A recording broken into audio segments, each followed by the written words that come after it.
Welcome to the Real Estate Espresso Podcast, your morning shot of what's new in the world of real estate investing. I'm your host, Victor Menasce. This is the weekend edition where we interview notable people from the world of real estate investing. Today is no exception. We have a great guest all the way from New York City. Welcome to the show, Trevor Oldham. Thank you, Victor. Super excited to be here. Well, great to have you here.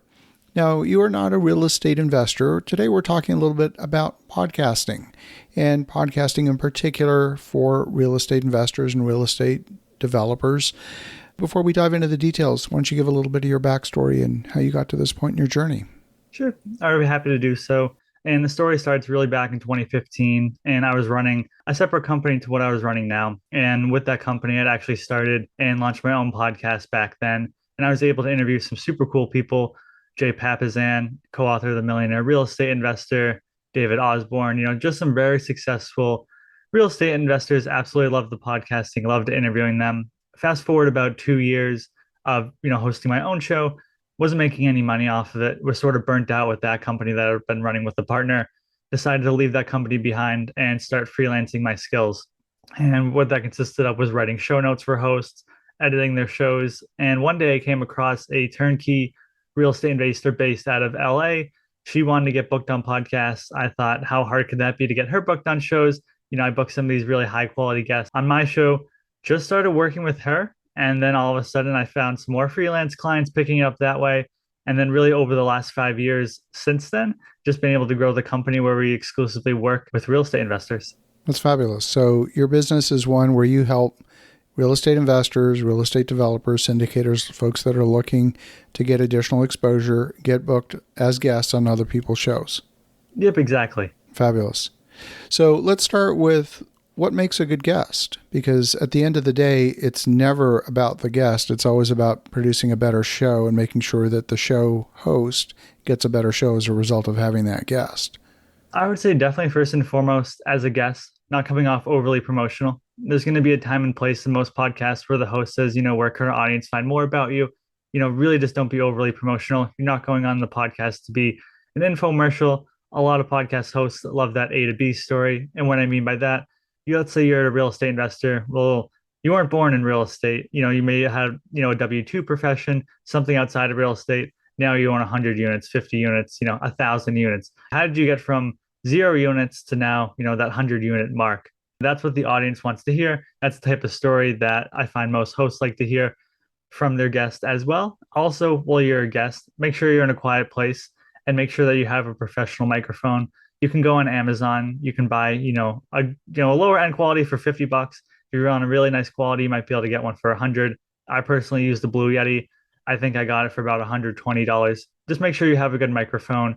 As well, you want to sound professional. You want to have your story down. And that really allows you to be a good quality guest. So both of those resonate very strongly with me. In fact, when we invite guests to be on our show, we ask for those two things: be in a low echo environment with lots of soft surfaces so you're not getting a ton of room echo, because that will come through in the recording. And number two, to have a professional quality recording mic. And it's amazing how often we have to cancel an interview because the guest didn't do one or both of those two things. They show up with cell phone earbuds or a laptop mic that's picking up every sound in the entire room. As a podcast booking agent, how do you guide your guest? How do you pre-qualify someone to be even referred as a guest if they can't do those two things? Yes, that's something we make sure when we're going through the vetting process of working with a potential client. Well, let's say a client does sign on with us. We first and foremost say, hey, do you have a professional microphone? And like you mentioned, we don't want you recording using your AirPods. We find a lot of folks do that, or that's what they think that's the way to record, using their AirPods, or they're just recording like they're hopping on Zoom on their iPhone and they're going on the Zoom app and recording.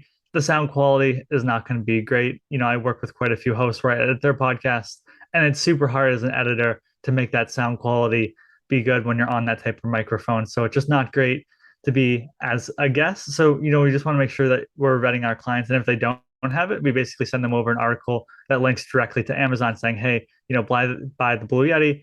If you're budget conscious, buy the Blue Snowball. If you're really budget conscious, but somehow you afford, a couple thousand to work with our company, fine, I'll go out and buy you a microphone.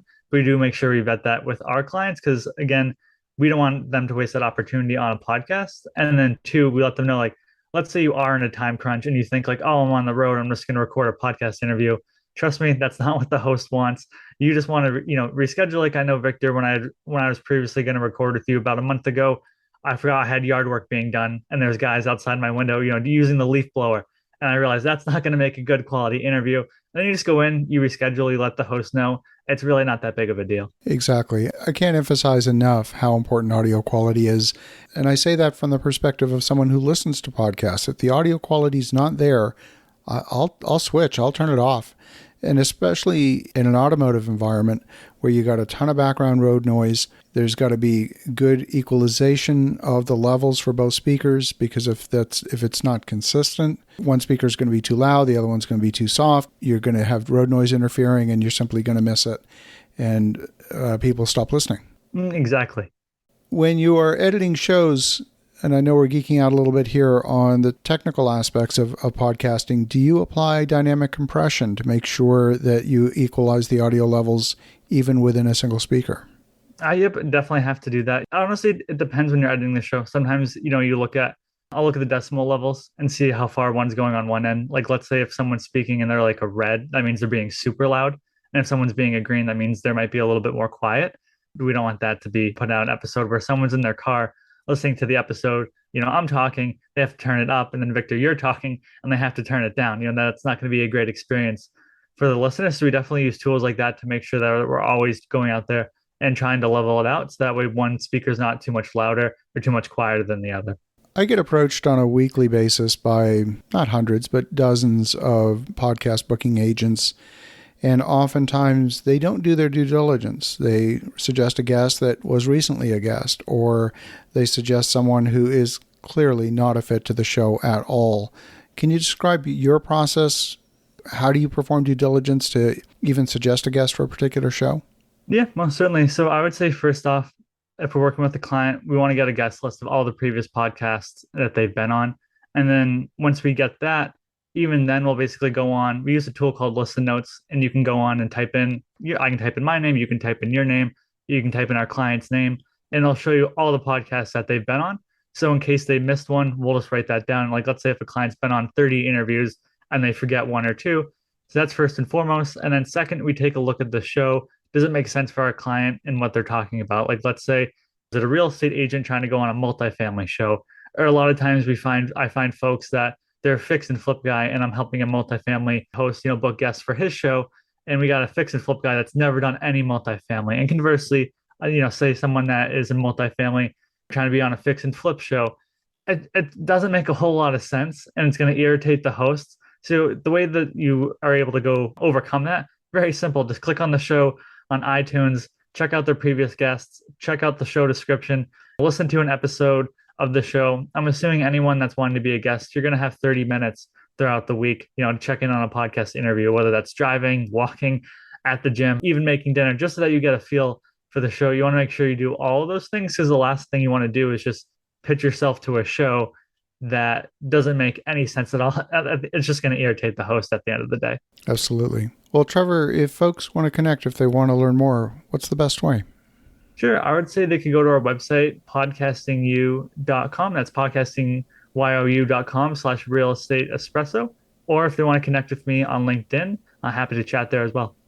Fabulous. Well, thank you for this.